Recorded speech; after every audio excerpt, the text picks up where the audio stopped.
welcome back to our YNS perspective, where you can tune into today's strategies for tomorrow's success. So today we are here with Ibu Levita. Actually, her name is like mine, slightly. Ya, kembali lagi dengan saya Lovita sebagai host podcast hari ini, dan kita kehadiran dari ibu yang memang sudah sangat memahami di bidang ini nih, dan ini merupakan salah satu bidang yang sangat besar di Indonesia dan pertumbuhannya juga cukup tinggi, salah satu penyumbang PDB juga di Indonesia. Balik lagi dengan Ibu Levita G. Supit, SHMH. Beliau adalah seorang chairwoman dari The Indonesia Franchising and Licensing Society. Tepuk tangan, yeay.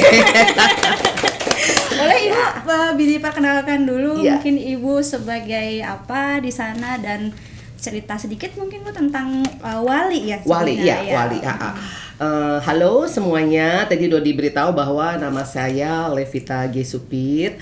Saya seorang ibu dengan 3 anak dan 1 suami. Masih 1 Bu? Masih 1, dan kayaknya 1 aja udah cukup ya. Begitu, dan saat ini saya menjabat sebagai chairwoman Indonesian Franchise and Licensing. Seperti itu, dan saya juga sebagai ketua komite tetap bidang franchise and licensing serta branding di Kamar Dagang Indonesia atau Kadin, dan saya juga ada di sama ketua franchise juga di HIPINDO, Himpunan Pengusaha Retail dan Mall Indonesia. Udah gitu ada beberapa lagi, kalau saya sebutin semua takut gak selesai. Panjang ya Bu? Panjang. Saya juga adalah pelaku franchise ya, saya juga pemilik bisnis franchise. Saya ada sebagai franchisor dan saya ada sebagai franchisee. Seperti itu, dan bisnis franchise saya juga ada dari F&B, ada dari bisnis jasa, bisnis retail, seperti itu. Jadi saya benar-benar mengetahui bagaimana menjalankan bisnis franchise itu di Indonesia, khususnya Jakarta dan daerah-daerah yang ada di Indonesia. Nah, nama asosiasi franchise kita adalah Wali, bukan Wali Band ya. Tapi Wali itu adalah waralaba dan lisensi Indonesia. Jadi disingkatnya Wali. Kita asosiasi Wali ini itu kita udah lama banget, udah 20-an tahun ya. Dan kita mensupport yang namanya bisnis waralaba yang ada di Indonesia, dan kita bekerja sama dengan Kementerian Perdagangan dan kementerian-kementerian lainnya yang membawahi bisnis franchise dan lisensi Indonesia, seperti itu. Oke, wah, menarik banget nih. Kayaknya udah tahu dari hulu ke hilir nih. Jadi mungkin sebagai pembukaan kali ya, mungkin Ibu bisa nggak sih ceritain sebenarnya kondisi di Indonesia ini terkait franchise itu seperti apa sih? Seperti yang kita udah tahu kan, secara garis besar kita tuh ada 4 tipe ya. Ada yang dari retail tadi Ibu sebutkan, F&B, juga ada jasa dan mereka dan lain-lain ya sebagainya itu. Dan mereka juga pertumbuhannya tuh kayaknya kejar-kejaran gitu ya Bu ya, dari kayak mungkin kita sebut merek yang sudah menjadi IPO dan lain sebagainya gitu. Bahkan UMKM pun sekarang kayaknya berlomba-lomba untuk naik kelas menjadi franchise gitu Bu ya. Mungkin boleh diceritain dulu Bu gimana nih? Ya, memang bisnis franchise ini beberapa tahun belakangan itu lagi berkembang pesat. Salah satu penyebabnya adalah karena memulai bisnis ini tidak harus dari nol. Karena bisnis franchise adalah bisnis yang udah proven, bisnis yang sudah jalan terlebih dahulu. Jadi yang beli bisnis itu tinggal meneruskan dari 50% ke 100%. Kalau membeli bisnis franchise, si franchisee ini, orang yang beli bisnis ini, dia nggak perlu promosi jor-joran lagi. Karena apa? Karena orang udah tahu, udah tahu namanya, udah tahu brandnya, udah tahu produknya. Jadi tinggal meneruskan. Nah, itulah yang menyebabkan bisnis ini digandrungi oleh masyarakat Indonesia. Khususnya sekarang pemain bisnis franchise adalah anak-anak muda. Begitu. Nah, jadi kita senang banget ya. Jadi ada regenerasi dari yang udah seusia saya ke anak muda. Dan emang kita nggak bisa pungkiri setiap tahun bisnis franchise itu mengalami peningkatan. Termasuk pada saat COVID, bisnis yang paling cepat kembali itu adalah bisnis franchise.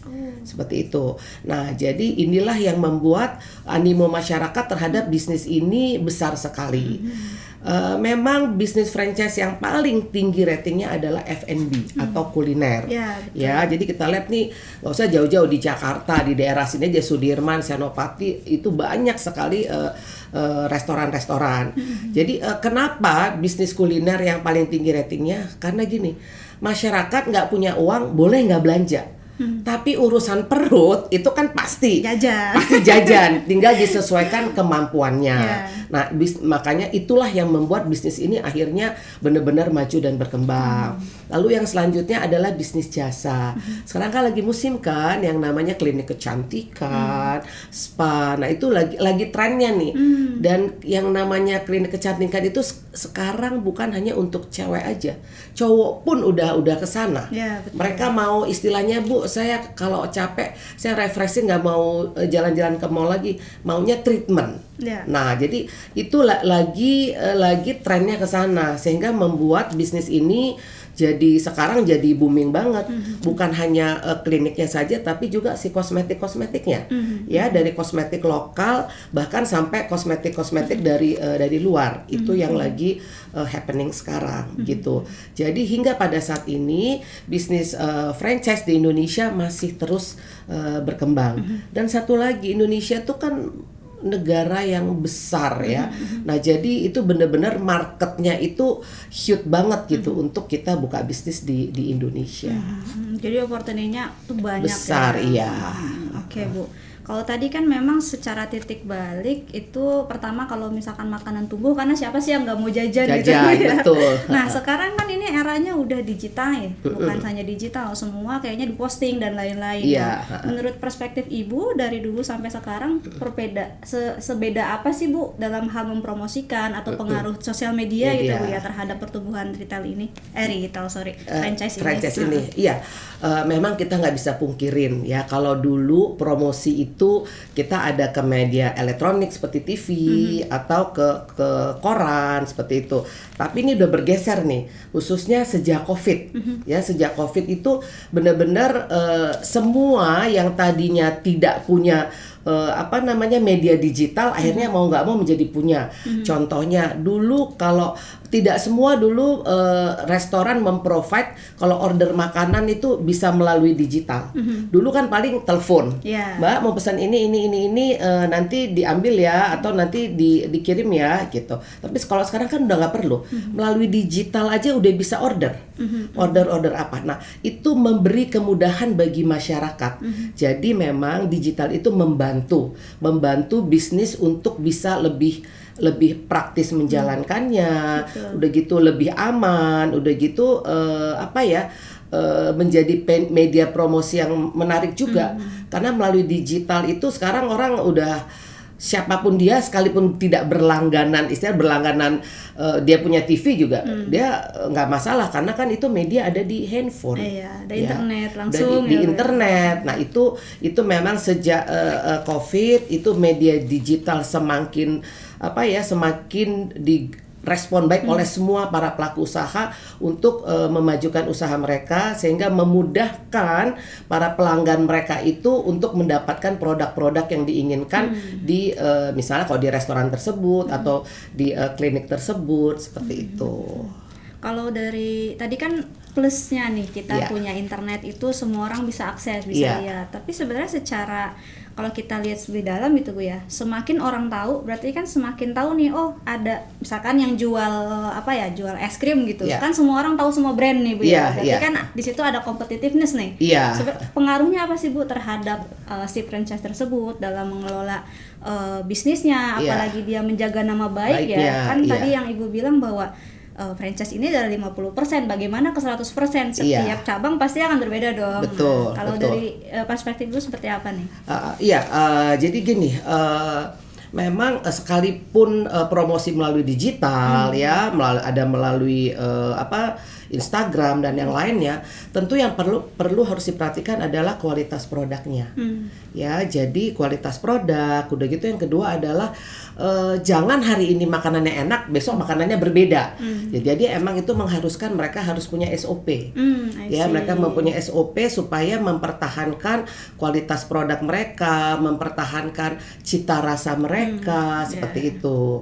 Nah, jadi Lalu selanjutnya apa? Selanjutnya adalah tentu yang harus di training juga adalah staff-staffnya mereka, Ya, SDM-nya pasti, mereka. ya. Karena SDM tersebut yang melakukan SOP, ya kan, melakukan semuanya. Nah itu jadi menjadi satu kesinambungan. Ya itulah yang jadi jangan sampai, walaupun banyak juga nih ya orang promosinya kayaknya enak banget gitu ya, kayaknya soalnya mau promosi ke gambarnya, udah gitu orang yang makan tuh kayaknya menggiurkan banget, tapi begitu datang si masyarakat sendiri kecewa gitu, kok tidak seperti yang dipromosikan. Nah, jadi makanya supaya menjaga baik brand bisnis kita, jadi tampilkanlah sesuai apa yang mampu kita lakukan, gitu. Kalau emang kita benar-benar mau mempromosikan enak, ya kamu harus tetap memberikan yang terenak di makanan kamu, gitu. Jadi jangan tidak sesuai antara promosi dan fakta yang terjadi di tempat bisnis tersebut. Overselling gitu. jadinya. Ya, overselling. Udah gitu kalau udah overselling, terus kalau nanti bisa nih masyarakat kecewa, dia langsung ngomong-ngomong nih, ya kan, ngobrol-ngobrol, review negatif, terus bintangnya bukannya bintang kejoran, tak bintang apa gitu kan. Nah itu kan jadi feedback yang kurang baik. Betul. Karena biasanya sekarang masyarakat, misalnya saya mau beli ayam, kan ayam banyak banget, ya kan, yang mereka lihat apa? Brandnya satu, terus yang kedua review yang di situ, yang di digital tersebut kan, dia oh ya ini banyak yang ngasih nih reviewnya bagus nih. Nah itu kan jadi itu mempengaruhi masyarakat untuk tertarik terhadap apa yang kita tawarkan. Jadi untuk mendapatkan review itu kan bukan bisa dibeli, enggak, itu kan respon daripada masyarakat atau testimoni daripada masyarakat. Betul. Pada saat dia makan misalnya di resto tersebut, dia puas dia kasih bintang 5, dia nggak puas dia istilah orangnya bilang dia bacot kemana-mana kan begitu. Nah itu yang harus dijaga banget gitu. Jadi kuncinya sebenarnya konsistensi terhadap pengaplikasian atau implementasi SOP ya Bu. Yes, betul. Kalau tadi nih bagus-bagusnya nih Bu ya, kayaknya wah retail, franchise, F&B banyak banget nih perjamuran gitu. Kalau Ibu lihat sebenarnya tantangan apa sih Bu yang ada gitu ya untuk yang menjadi penghambat mungkin nanti ke depan, entah ada disruption yang lainnya selain COVID atau tadi digital gitu. Kira-kira sekarang tantangan apa sih Bu yang dihadapi? Memang tantangan yang paling dihadapi adalah semakin banyaknya kompetitor yang masuk ke Indonesia. Ya, seperti kita ketahui bahwa negara kita tidak menutup bisnis apapun masuk ke Indonesia. Dan karena Indonesia ini adalah negara yang besar dengan penduduk yang 270 juta jiwa, masyarakat kita adalah masyarakat yang spender. Nah ini jadi market para pelaku usaha untuk membuka bisnisnya di sini. Nah tentu dengan masuknya bisnis franchise internasional ke Indonesia itu menjadi kompetitor yang kenceng buat franchise lokal seperti itu. Nah itu kompetitornya. Cuman saya selalu mengatakan ke teman-teman, dengan masuknya franchise internasional ke Indonesia, jangan anggap sebagai musuh, tapi anggaplah sebagai tempat sekolah. Kenapa dia bisa sukses? Kita bisa ambil knowledge kesuksesan mereka. Betul. Kita bisa ambil bahwa kenapa dia bisa produk mereka bisa disukai oleh masyarakat. Nah itu kita aplikasikan di dalam bisnis kita. Supaya apa juga? Supaya pengusaha franchise lokal juga tidak terlalu di zona nyaman. Karena dia udah sukses, ya udahlah begini aja. Tapi biasanya dengan ada kompetitor, orang semakin bangun. Saya harus gerah nih. Saya harus bikin apa supaya pelanggan saya nggak lari ke sana. Nah akhirnya kan dia akhirnya timbul ide-idenya, timbul ide-ide, dan dia akan melihat kompetitornya. Apa yang dia nggak punya, saya akan lakukan. Apa yang dia disukai nama orang, oh saya juga bisa melakukan hal tersebut di tempat saya, gitu. Jadi saya selalu menekankan bahwa franchise internasional yang masuk ke Indonesia jangan kita anggap sebagai musuh, tapi kita anggap sebagai pembelajaran untuk memajukan bisnis kita sehingga maju dan berkembang seperti franchise internasional yang masuk ke Indonesia tersebut. Gitu. Nice ya. Kalau tadi perlombaan antara internasional sama nasional tuh lebih kencang mana nih Bu? sekarang? Jadi tetap yang kenceng itu tetap yang banyak itu franchise lokal. Cuman bedanya franchise asing yang ke Indonesia satu brand tapi dia punya cabangnya banyak. Oh. Gitu. Jadi sebenarnya karena cabangnya banyak sehingga membuat dia jadi banyak banget.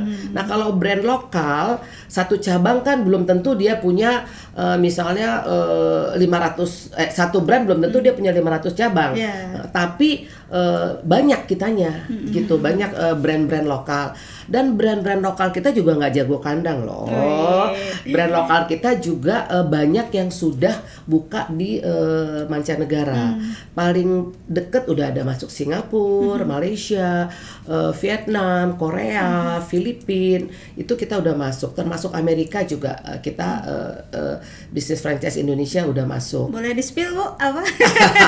Sektor apa tuh Bu di yang banyak adalah F&B. F&B ya, tetap juara ya. Tetap juaranya itu. Karena ya sama di negara-negara lain juga hobinya makan, hangout, ngopi-ngopi. Maka tadi kan udah dikasih tahu bahwa ada beberapa kopi Indonesia juga udah masuk sampai ke Malaysia. Terus makanan Indonesia juga makanan Padang juga udah masuk juga ke Malaysia. Kopi-kopi kita juga udah masuk sampai ke Amerika.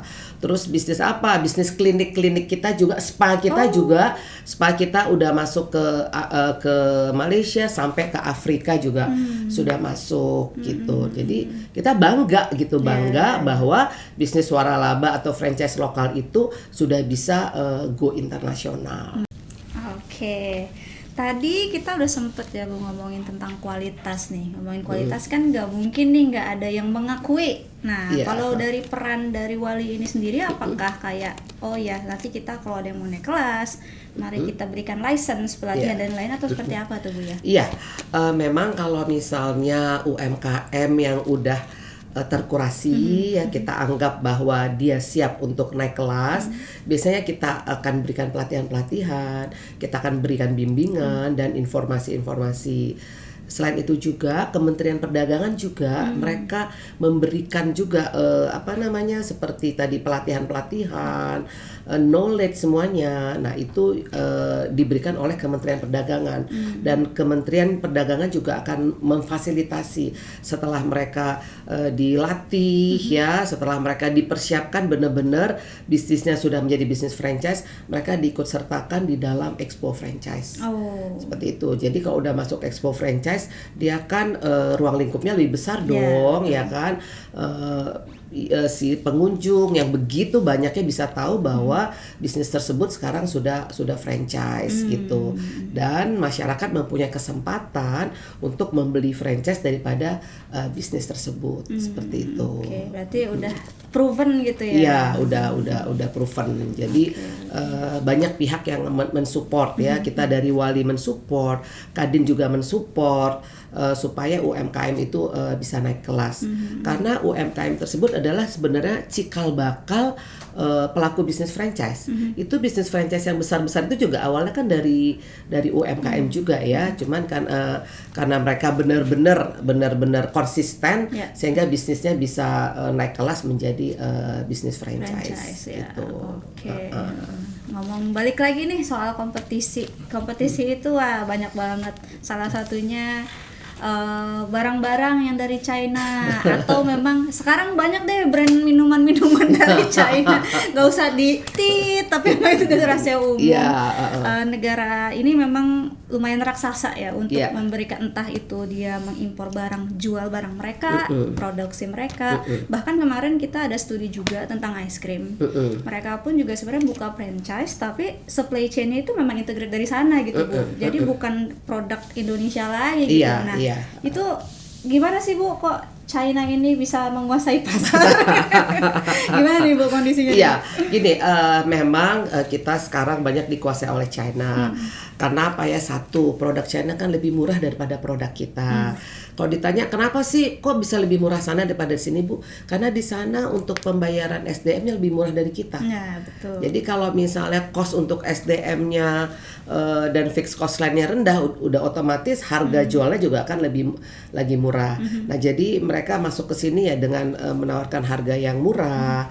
Udah gitu itu menawarkan sesuatu kayak bisnis ide aja gitu. Tadi kayak kamu bilang es krim ya kan, ide aja dia menawarkan es krim yang dengan berbagai macam. Dan satu hal, orang Indonesia itu suka banget nyoba-nyoba. Jadi kalau ada sesuatu ya jadi kalau ada sesuatu yang baru rame-rame untuk membeli ke sana. Hanya gini tadi supply chain-nya dari China. Ada peraturan pemerintah tentang bisnis franchise produk-produknya. Jadi memang diharuskan 80% harus memakai produk Indonesia, 20%-nya produk dari luar. PKDN itu ya. Ya, terus kecuali kalau memang produk tersebut memang tidak ada di Indonesia itu diperbolehkan impor. Tapi kalau sepanjang itu ada di Indonesia itu diharuskan untuk memakai produk-produk Indonesia. Jadi kalau kesannya dibilang oh itu semua dari negara China, tidak juga. Karena yang beli bisnis itu pun dia lebih suka bahan-bahannya beli Indonesia. Karena apa? Karena cost jadi lebih murah kan daripada harus impor gitu. Cuman mungkin yang harus diimpor banget itu udah seperti mesin pembuatnya. Nah itu emang. Cuman kalau yang namanya ingredient untuk ice creamnya itu diambil dari Indonesia karena tadi kembali lagi ada peraturan yang memang mengharuskan pemakaian produk Indonesia 80%. Begitu. Oke, mungkin berbicara tentang tadi franchise dari Indonesia lokal gitu yang go internasional ya. Kalau kita lihat perspektif yang mereka, jadi kan Indonesia ini franchise-nya sektornya itu maju bukan karena lokal aja kan Bu ya? Iya, betul. Ada internasionalnya. Sebenarnya kalau misalkan kita lihat sudut pandang mereka, apakah mereka punya kayak barrier gitu untuk masuk ke pasar kita atau gimana? Oh iya, gini sebenarnya kalau franchise internasional sebelum masuk ke Indonesia dia akan melakukan research lebih dahulu. Ya researchnya dia itu udah bertaraf internasional. Jadi kita perhatikan terkadang kalau franchise internasional buka di kita, nanti pasti di sebelahnya ada dibarengin dengan franchise lokal. Karena franchise lokal ini nggak perlu nge-research lagi, nebeng researchnya mereka. Karena kan istilahnya iya, karena produknya mungkin sama. Ya misalnya sama-sama ayam gitu kan. Oh berarti di daerah tuh penyuka ayam. Karena apa? Si internasional udah pasti dia nge-research dulu sebelum dia masuk ke satu negara, ke satu kota, ke satu tempat. Ya, jadi mereka lihat itu dan satu lagi adalah yang tadi itu saya bilang karena penduduk Indonesia yang banyak banget. 270 juta jiwa itu menjadikan kita jadi pasar yang orang-orang bilang pasar yang seksi. Untuk memasukkan bisnis waralaba. Plus lagi yang spender, plus lagi yang suka coba-coba. Nah itu ada di kita semua. Nah market itulah yang berusaha dihampiri oleh franchise internasional yang ada di semua mancanegara. Saya kasih contoh juga misalnya kayak Korea. Kita kan berapa tahun lalu dikuasai banget kosmetik Korea, fashion Korea, terus makanan Korea, ya kan, kosmetik Korea, style Korea. Nah, itu mereka tuh udah mempersiapkan semuanya untuk masuk ke negara-negara besar, salah satunya adalah Indonesia. Jadi emang semua negara pengen masuk ke Indonesia. Karena ya tadi saya bilang ya Indonesia yang benar-benar selalu merespon baik setiap bisnis franchise internasional yang masuk ke Indonesia. Apalagi nih Mbak, oh dulu saya waktu kuliah di Amerika saya suka makan itu di sana, tiba-tiba ada di Indonesia. Nah, itu kan pasti direspon baik oleh mahasiswa Indonesia yang pernah kuliah di sana. Jadi nanti market research-nya ke Yamada. Ke Yamada selanjutnya kayaknya research di Yamada lebih ini deh, kayaknya lebih oke dan terbukti. Terima kasih Bu. Sudah di-endorse. Iya. Berarti sebenarnya balik lagi ya memang kedatangan franchiser dari internasional itu bukan berupa tantangan atau hambatan bagi yang lokal-lokal ini pengen naik kelas ya. Justru tadi malah di samping malah dijadikan perbandingan gitu. Kalaupun ada itu sebagian kecil ya karena mungkin ada rasa-rasa yang kurang nyaman, ada kekhawatiran ya. Kekhawatiran boleh-boleh aja ya. Tapi sepanjang kita bisa mengkoreksi bisnis kita bisa inovatif terhadap bisnis kita, menurut saya nggak perlu ini. Bahkan harusnya kan kita lebih tahu kondisi pasar. Mereka yang masuk kan nggak terlalu tahu kondisi pasar gitu. Betul. Dan kita bisa dapat knowledge gratis loh dengan melihat dia. Kalau belajar keluar kan bayarannya mahal. Belum Tapi hotel. hotelnya belum pesawatnya gitu. Tapi dengan melihat bisnis mereka seperti apa, nah itu bisa kita duplikat juga ya di dalam bisnis kita. Tujuannya kan satu, supaya bisnis kita bisa lebih maju dan berkembang daripada yang sebelumnya gitu. Oke. Kalau mau ngomongin lokal yang mendunia atau lokal yang menjadi franchise itu, Bu. Ya. Sebenarnya langkah awal apa sih yang perlu mereka ini gitu ya, mereka ambil selain tadi konsistensi dan lain sebagainya gitu. Sebenarnya apa sih yang membuat mereka punya value gitu, Bu? Iya, satu adalah brand mereka, ya, karena brand itu value-nya gede banget, ya.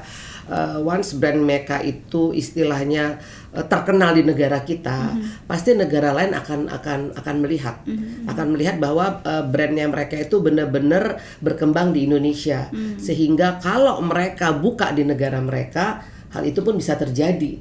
Apalagi kalau misalnya negara-negara yang serumpun, karena kan seleranya sama. Ya. Nah, jadi itu menjadi satu opportunity juga gitu. Jadi mereka akan lihat brand seperti apa, kualitas produknya bagaimana, terus respon masyarakat selama ini terhadap bisnis mereka gimana, terus komen-komen daripada pelanggan mereka selama ini bagaimana. Itu pasti mereka akan research semuanya seperti itu. Dan termasuk juga untuk bahan-bahan dari produk mereka, apakah itu ada juga di negara mereka, sehingga mereka pun mungkin tidak harus semuanya import dari negara Indonesia.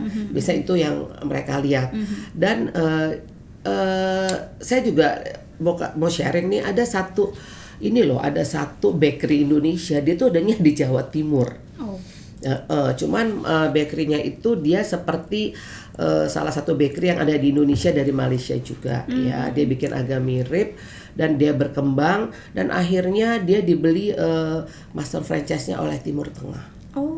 Coba. Wow. Nah, itu hanya bakery, tapi itulah kreativitas dia terhadap bakery itu membuat bakery itu bisa disukain oleh masyarakat Timur Tengah, dan akhirnya mereka tertarik untuk beli bisnis tersebut.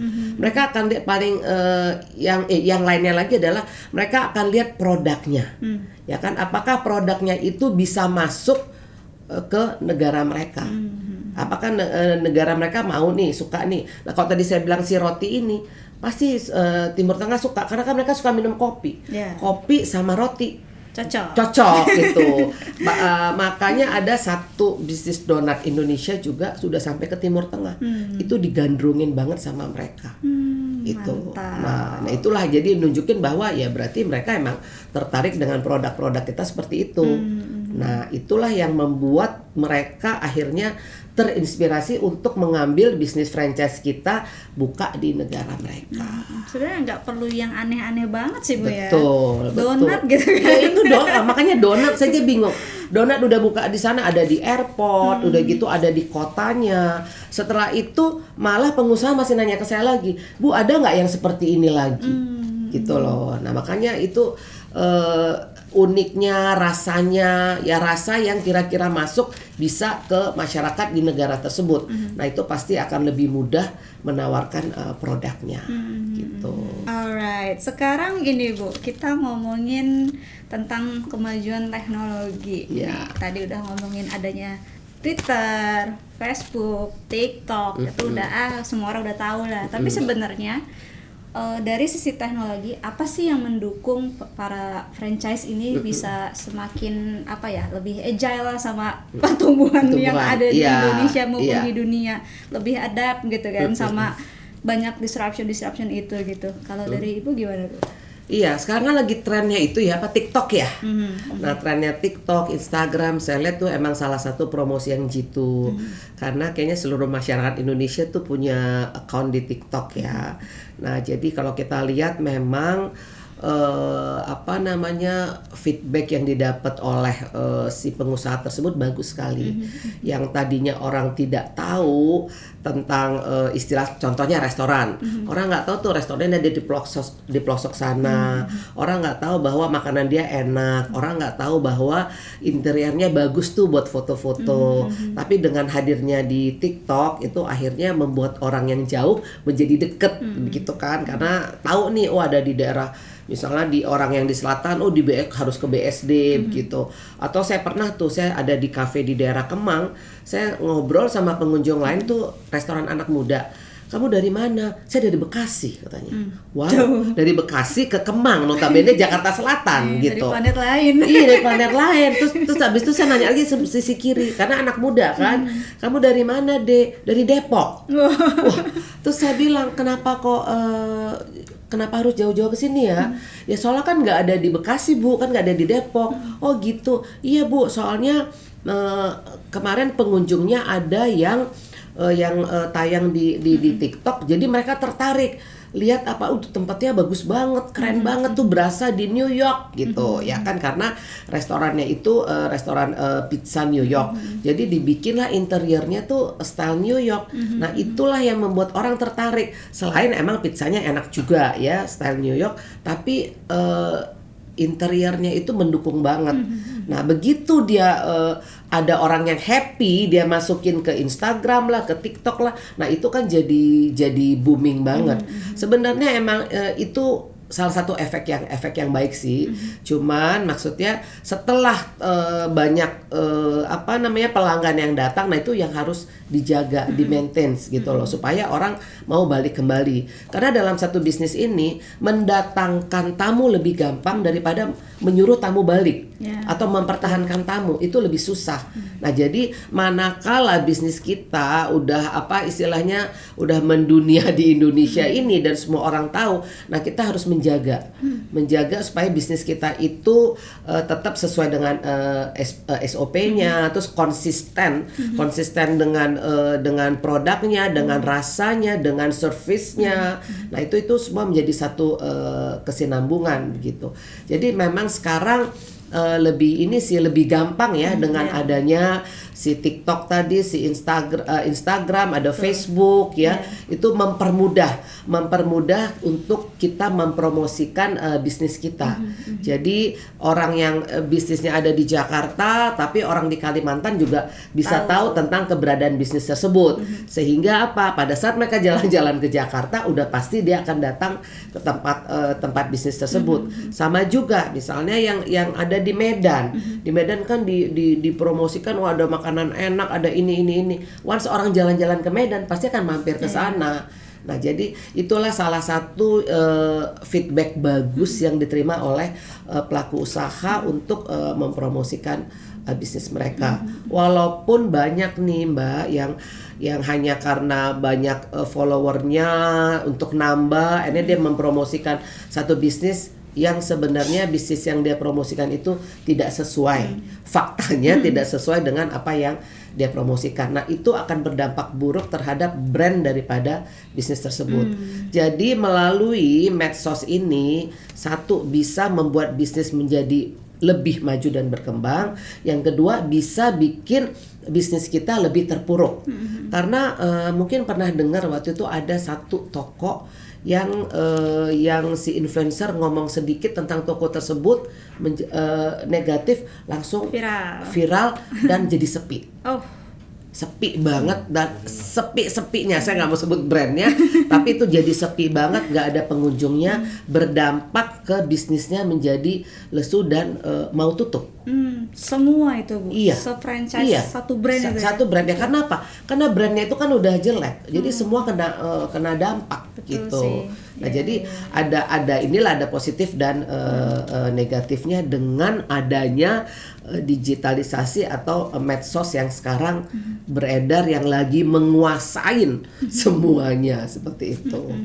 Ya, itu kan kalau itu lebih ke efisiensi dari marketing gitu, Bu ya. Kita lebih cepat menjangkau semua orang dari pelosok ke pelosok. Iya. Kalau dari segi operasional mungkin penggunaan POS kali, Bu ya. Oh, iya. Itu pasti kan sangat membantu tuh untuk taking order atau emang memberikan apa ya kayak satu ringkasan terhadap keseharian seharian, jualannya seperti apa gitu. Iya. Kira-kira teknologi apa lagi Bu yang kira-kira bakal mempengaruhi mereka dalam beroperasi nih yang bisa diadakan? Iya, sekarang gini, sekarang aplikasi ini juga makin hari makin canggih loh. Setiap kali tuh diupdate. Saya juga kemarin dari aplikasi apa tuh, mereka update lebih banyak lagi. Jadi dalam satu aplikasi itu udah mencakup semuanya. Tadi dari taking order dari luar, sampai absensi karyawan, sampai menu, inventory-nya, accounting-nya, udah gitu research customer yang datang. Nah itu udah masuk semua. Sebenarnya itu mempermudah ya, mempermudah dengan hadirnya aplikasi tersebut. Tentu emang harus aplikasi yang sesuai dengan kebutuhan kita di bisnis ini gitu. Itu memang pada akhirnya akan mempermudah, udah keamanannya juga lebih terjamin dan lebih akurat ya. Karena kan udah tidak manual lagi seperti itu. Nah, menurut saya dengan aplikasi yang terus menerus diupdate, bukan setiap tahun loh. Saya lihat setiap 6 bulan itu ada aplikasi yang tadinya cuma 4, tiba-tiba dia udah punya fasilitas 10 di dalam yang bisa dipakai oleh bisnis tersebut, sampai bisa ke factory-nya juga, sampai dengan pengantarannya. Nah itu benar-benar mengefisiensi sekali dan mempermudah kita dalam menjalankan bisnis tersebut. Teknologi itu penting banget berarti. Ya benar, itu penting banget. Jadi emang kita harus mengikuti teknologi, kita nggak bisa nge-reject teknologi karena itu emang udah tuntutan zaman, kita mempergunakan teknologi. Udah nggak zaman lagi yang manual ya kan. Jadi saya kasih contoh soal absen aja. Kalau absen manual aja masih bisa agak-agak dicitingin kan. Tapi kalau begitu titip absen gitu. Tapi begitu dia udah ada di aplikasi kan udah kita udah nggak mungkin. Nah, tadi saya bilang itu kan jadi si owner merasa aman bahwa saya nggak ditipu nih gitu kan. Betul. Nah jadi emang teknologi yang makin hari makin canggih kita nggak bisa tolak, tapi kita gunakanlah untuk kepentingan bisnis kita. Yang akhirnya tadi saya bilang jadi lebih efisien, lebih aman ya kan, lebih mempermudah dan semua orang juga emang udah gunain itu. Nah, apa yang menjadi permintaan masyarakat ya harus kita provide kalau kita mau bisnis kita maju. Karena apa? Masyarakat itu kan mau yang gampang-gampang.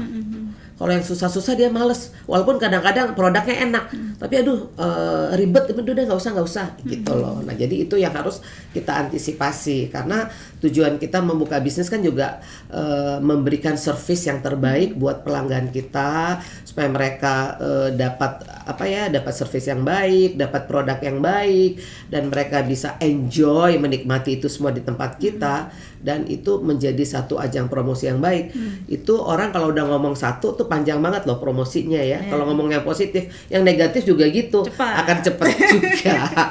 Nah itulah yang harus diantisipasi gitu. Betul. Jadi teknologi dan lain sebagainya itu sebenarnya untuk mengantisipasi yang hal-hal negatif tadi. Iya. Kalau ini Bu, mungkin tips and trick nih buat yang nonton, siapa tahu ada yang bisnisnya udah bagus, punya minimal 3 cabang, benar. mau franchise gitu ya. Kisi-kisinya apa sih Bu biar dilirik sama investor, apalagi dari luar yang katanya ada yang jual hanya itu tapi 700. Nah jadi sebenarnya kayak produk gitu ya, produk. Sekarang di mana-mana kan lagi tren kopi ya. Jadi lihat tuh kopi. Nah, emang kopi Indonesia itu kan emang terkenal kan. Kita ada kopi Lampung, kopi Sumatera lah. Kan banyak banget. Nah, itu menjadi satu daya tarik buat investor yang ada di luar. Sebenarnya bukan cuma produk itu aja. Banyak produk-produk unik di Indonesia juga disukai oleh investor-investor dari luar. Biasanya investor akan lihat begini loh. Bisnis ini maju di negara besar, negara kita besar. Nah itu benefit buat kita, bahwa kita bisa maju di negara yang besar, di negara yang maju, Nah, artinya begitu bisnis kita ini dibawa ke negara yang maju juga, itu bisa diterima. Atau dibawa ke negara yang misalnya serumpun, bisa diterima. Atau negara yang memang sama nih hobi hangoutnya seperti kita, nah itu bisa diterima gitu. Sepanjang tadi kita harus konsisten, ya, kita harus mampu memprovide semua orderan mereka. Begitu semua orderan mereka, sehingga pada saat pengiriman juga tidak menjadi satu masalah gitu. Dan sudah banyak bisnis franchise Indonesia itu ke mancanegara dan rata-rata sukses mereka semuanya. Memang kebanyakan adalah bisnis F&B. Ya, tapi ada bisnis jasa lainnya juga yang disukai oleh negara lain. Saya kasih contoh satu spa.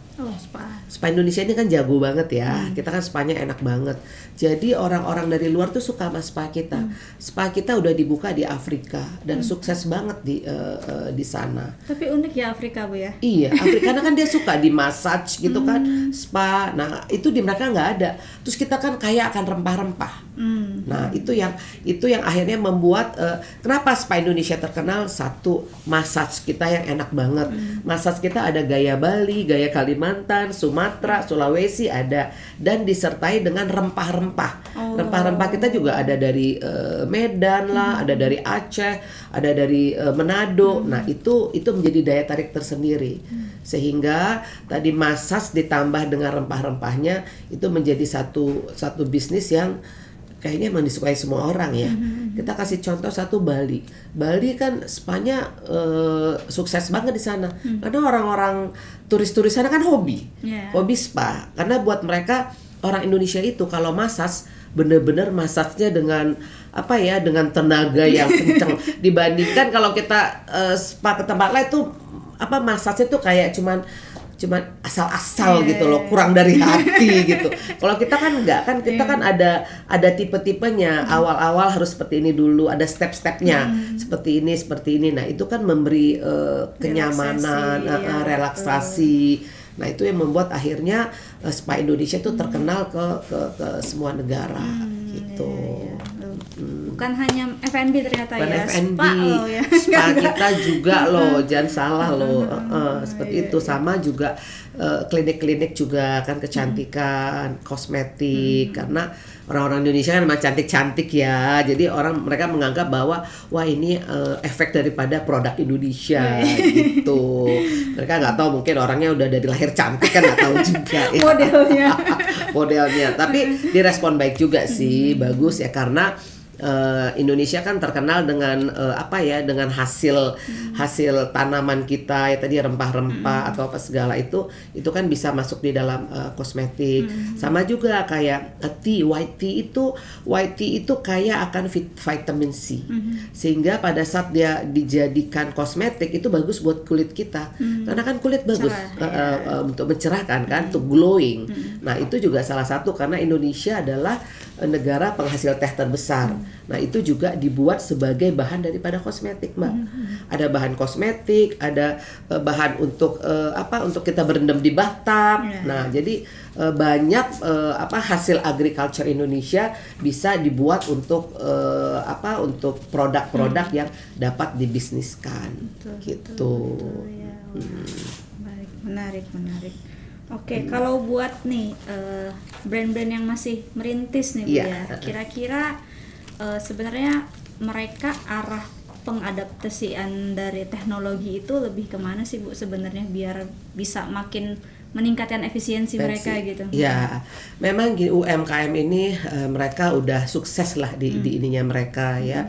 Mereka tentu butuh dilatih untuk bisa naik kelas agar mereka bisa mengetahui apa aja yang harus mereka persiapkan untuk mereka bisa masuk ke bisnis franchise misalnya.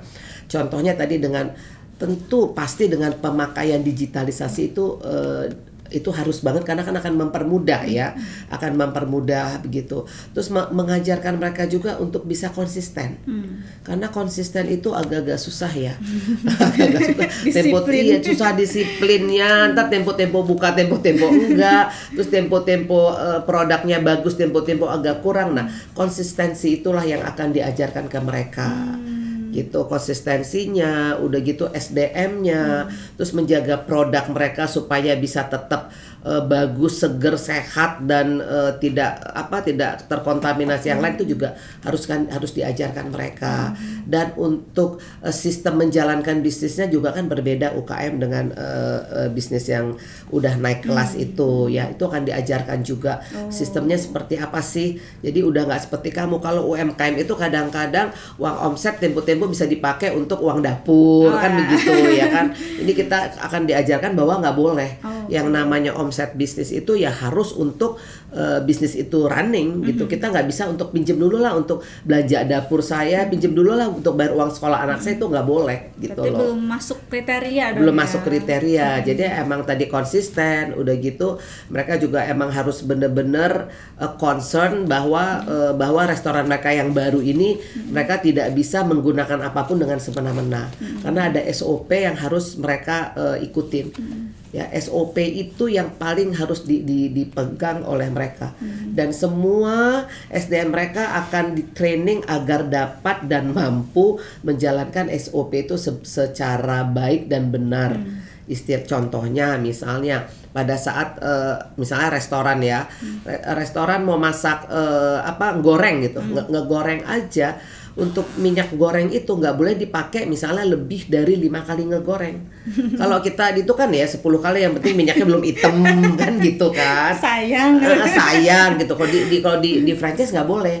Jadi ada misalnya maksimal 3 kali atau maksimal 5 kali minyaknya harus sudah diganti. Sayang nggak boleh, itu udah ketentuannya, udah SOP-nya. Kenapa kok harus jadiin SOP, Bu? Ya harus. Karena gini, minyak ketiga sama minyak keempat itu rasanya akan berbeda dengan produk. Ya kan, supaya kita membuat produk kita sesuai dengan SOP, jadi kita harus tentukan bahwa minyak itu misalnya hanya bisa dipakai 3 kali gitu. Terus yang selanjutnya misalnya, kamu pakai kecap, ya udah kita pakai kecapnya brand ini aja. Karena brand ini ingredientnya ini pas banget dengan produk kita. Kecap kan banyak, merek macam-macam, tapi kan ingredient beda-beda. Ada yang satu lebih banyak kacangnya, satu lebih banyak ininya. Nah itu kan yang sesuai dengan kebutuhan kita. Jadi kecapnya pun nggak ada kecap ini habis, udah beli di warung sana, kecap apa aja nggak boleh bisa juga gitu. Harus sesuai dengan brandnya, karena tadi itu saya bilang ingredientnya udah sesuai dengan produk kita butuhkan. Nah tapi kami dari Wali banyak melakukan pendampingan dan mensosialisasikan ke UMKM bukan cuma di Jakarta tapi ada di seluruh daerah Indonesia. Ya, dari Sumatera, Sulawesi, Maluku, seluruh daerah-daerah semua. Jadi kita mensupport para UMKM agar mereka bisa naik kelas dan mereka bisa menjadi bisnis franchise yang berasal dari daerah mereka sendiri. Local pride. Kan sekarang udah banyak tuh, misalnya Soto Makassar kan udah franchise, mereka udah buka di sini, ya kan? Di Jakarta, di Medan, di mana-mana mereka udah buka. Jadi orang tahu nih, si soto ini emang dari bener-bener dari produknya Makassar gitu. Nah, dengan begitu juga akan membuat perekonomian di daerah juga bisa semakin meningkat. Ya, dan tentu berdampak juga pada pemakaian tenaga kerja. Ya, penyerapan tenaga kerja, udah gitu bahan-bahan produk itu kan juga ada di daerah tersebut. Jadi semua kena dampak dari hanya membuka satu bisnis franchise misalnya seperti itu. Wah, rantainya panjang, semua kepake gitu. Nah itu yang kita yang cita-cita kita selalu mengatakan kepada mereka gini, kalau mau berbisnis jangan ke Jakarta. Ya kamu ke Jakarta jadi semut karena gajahnya udah banyak. Saya aja udah gajah gitu kan. Tapi kalau kamu buka bisnis di kota kamu sendiri, kamu bisa jadi gajah di situ. Karena di Jakarta udah terlalu banyak kompetitor, ya kan? Udah terlalu banyak pengusaha yang udah duluan gitu. Tapi kalau buka di daerah-daerah kamu, mungkin kamu di sana bisa jadi penguasa untuk bisnis tersebut. Karena di sana belum banyak kompetitor, belum ada yang punya bisnis itu, dan kamu akan memberikan benefit untuk daerah kamu. Dan saya ingetin juga kadang-kadang, kenapa bukan ibu buka di daerah saya? Kalau saya mau aja saya buka di daerah kamu, tapi saya pengusaha Jakarta. Kalau saya buka di daerah kamu, nanti kan dananya saya bawa ke Jakarta, nggak di daerah kamu. Kalian cuma terima apa? Kalau restoran kalian cuma terima pajak restoran yang 10%, ya kan? Itu sama apa? Pemakaian tenaga kerja. Kadang-kadang kalau pengusaha dari Jakarta, nggak semua tenaga kerja dari daerah loh. Sebagian mereka bawa dari Jakarta. Ya kan, jadi kan penyerapan juga kurang maksimal gitu. Jadi intinya jangan sampai bisnis franchise itu dikuasain oleh orang-orang Jakarta di daerah, tapi biarlah anak-anak daerah, anak-anak bangsa yang di daerah bisa menjadi pelaku usaha di jagoan di di daerah mereka. Di daerah mereka. Gitu. Oke. Iya. Kalau kita lihat tren nih kedua, 3 atau 5 tahun ke depan dari keempat kategori tadi, F&B, retail dan jasa dan lain-lain sebagainya, itu arahnya mana sih Bu market Indonesia ini? Kedepannya kalau saya melihat bahwa kita masih akan didominasi oleh F&B. F&B ya. Ya, mengingat masyarakat Indonesia kan hobi makan. Hobi. Ya, hobi makan. Jadi saya bilang dia boleh nggak shopping, ya kan? Dia boleh nggak beli baju, nggak beli apa. Tapi kalau makan tuh kan kadang-kadang buat kita hiburan juga kan. Ya, terus tempat kita reuni atau meeting atau ketemu teman apa, pasti kan itu di tempat makan atau di tempat minum gitu. Jadi memang kedepannya ini F&B itu masih akan terus mendominasi. Tetap untuk kedepannya, dan jasa juga itu masih di tempat yang kedua untuk mendominasi, karena sekarang banyak bisnis jasa juga yang udah mulai berkembang. Tadi saya bilang dikuasai oleh klinik-klinik kecantikan, ya kan, spa gitu. Terus tadi bisnis jasa lainnya seperti yang tadi sekolah-sekolah yang daycare, terus sekolah misalnya bahasa Mandarin, bahasa Inggris, bahasa apa, itu juga masih mendominasi, khususnya untuk anak-anak yang kecil, ya, anak-anak yang umur misalnya dari 1 tahun sampai dengan 10 tahun gitu. Oke. Tadi kita udah tahu nih kisi-kisi ke depan itu kemungkinan besar masih diduduki oleh F&B ya Bu ya, untuk si franchise ini.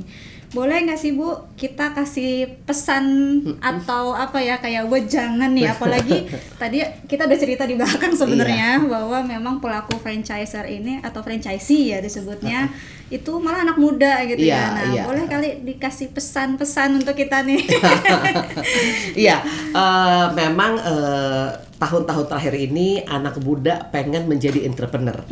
Ya, mungkin juga salah satu faktor semakin sulitnya pekerjaan, sehingga membuat seseorang itu ya daripada dia nggak kerja, ya berarti dia harus menjadi entrepreneur.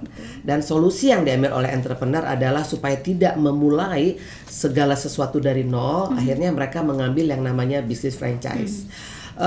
Mengambil bisnis franchise keuntungannya adalah, satu, kita nggak harus mulai bisnisnya dari nol. Terus yang kedua, brandnya dan produknya sudah diketahui oleh masyarakat, sehingga kita tidak capek lagi untuk memberitahu bahwa misalnya brand angkasa ini produknya apa sih, rasanya seperti apa. Masyarakat udah tahu. Udah gitu, yang selanjutnya kita akan dilatih oleh si franchisornya. Kita akan diajarkan untuk membuat produknya sampai jadi seperti itu. Terus kita punya SDM juga akan dilatih oleh si franchisornya. Begitu juga untuk tempat, franchisor juga akan bantu survei. Tempat yang kita mau buka itu kira-kira cocok nggak untuk bisnis yang akan dibuka di situ. Tentu franchisor kan udah punya jam terbang tinggi.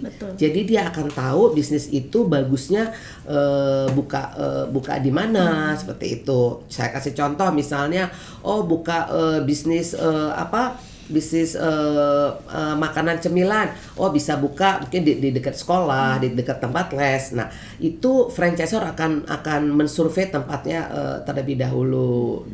Dan yang selanjutnya udah pasti marketnya juga udah ada, udah terbentuk karena si franchisor udah terlebih dahulu menjalankannya. Itulah kelebihan untuk memulai satu bisnis franchise yang sampai saat ini sudah didominasi oleh anak-anak muda. Banyak anak muda yang baru selesai kuliah akhirnya mereka menjalankan bisnis dan mengambil yang namanya bisnis franchise. Karena apa? Karena mereka kan juga akan dilatih, mereka akan diajarkan seperti itu. Kalau kita bisnis sendiri, kita kan harus belajar sendiri. Kita dari nol lagi, harus tes produk lagi, tes market lagi. Nah, itu yang membuat akhirnya bisnis franchise dalam 10 tahun terakhir ini mengalami perkembangan yang luar biasa. Ya, perkembangan yang luar biasa, dan tadi seperti saya katakan bahwa didominasi oleh anak-anak muda, khususnya bisnis F&B. Kita lihat sekarang pasti ownernya rata-rata anak muda. Dan karena apa juga? Karena peluang bisnis franchise di Indonesia itu masih terbuka lebar. Bukan hanya di Jakarta, tapi juga di semua daerah-daerah Indonesia. Nah, itu menjadi satu peluang bagi pelaku bisnis untuk bisa membuka bisnisnya di daerah-daerah. Ingat, jangan takut, Indonesia ini masih perekonomian kita masih terkendali, oke. Ya. Di semester 1 di tahun ini kita ada di 4,9%. Tapi pemerintah akan berusaha terus sehingga bisa pertumbuhan ekonomi kita bisa meningkat, dan itu berdampak kepada bisnis yang ada di Indonesia, termasuk bisnis franchise Indonesia. Dan kalau bisnis franchise lokal ini udah proven banget, dan itu akan bisa diekspor ke mancanegara, karena negara-negara luar juga banyak yang tertarik dengan bisnis franchise lokal Indonesia. Jadi jangan khawatir, Indonesia juga bisa menjadi yang terbaik di seluruh dunia. Mantap. Oke, terakhir lagi. Mungkin harapan nih bagi semua stakeholder, dari segi pemerintah, dari asosiasi, untuk maksudnya ya harapan untuk segala macam stakeholder nih. Kira-kira dari Ibu apa nih untuk memajukan franchise Indonesia? Iya, tentu kita memajukan franchise ini kita harus bergandengan tangan ya dengan pemerintah, karena pemerintah sebagai pembuat regulasi bisnis franchise, kita harus bergandengan tangan supaya sama-sama bisa memajukan, karena asosiasi nggak bisa sendiri. Kami harus bergandengan tangan dengan pengusaha franchise, harus bergandengan tangan dengan pemerintah, sehingga tadi dari UKM juga bisa menjadi naik kelas, karena semua mensupport UMKM, khususnya dari Kementerian Perdagangan, ya, dari Wali dan dari Kadin Indonesia juga. Kita udah dari berapa tahun terakhir itu melatih, ya, kita membimbing para UMKM itu bisa menjadi bisnis franchise. Jadi harapan saya kita tetap positive thinking bahwa bisnis franchise lokal itu bisa menjadi tuan rumah di negara kita sendiri, dan kita juga bisa berkembang sampai dengan mancanegara. Oke, jadi untuk mungkin kita sedikit wrap up ya, dari awal sampai akhir ini memang secara peluang memang sangat besar. Dari Sabang sampai Merauke itu juga kita punya keunikan dari setiap tempat. Franchise itu nggak melulu yang soal internasional ya Bu ya. Keunikan lokal juga nih lagi digaung-gaungkan ya, betul. Jadi dari sisi investor maupun dari sisi pelaku UMKM maupun yang sudah punya franchise itu masih besar intinya ya. Betul. Nah, seperti itu listeners. Oke, mungkin cukup sekian dari kami. Ini banyak sekali insight-nya, udah sampai berapa segmen. Terima kasih Ibu Levita untuk banyak insight banget nih buat kita. Semoga nanti setelah orang-orang yang mendengar podcast ini juga terinspirasi lah ya, dari investor masuk ke dalam atau misalkan yang dalam juga bisa keluar gitu. Harapannya makin menumbuhkan perekonomian di Indonesia. Oke, terima kasih Ibu Levita.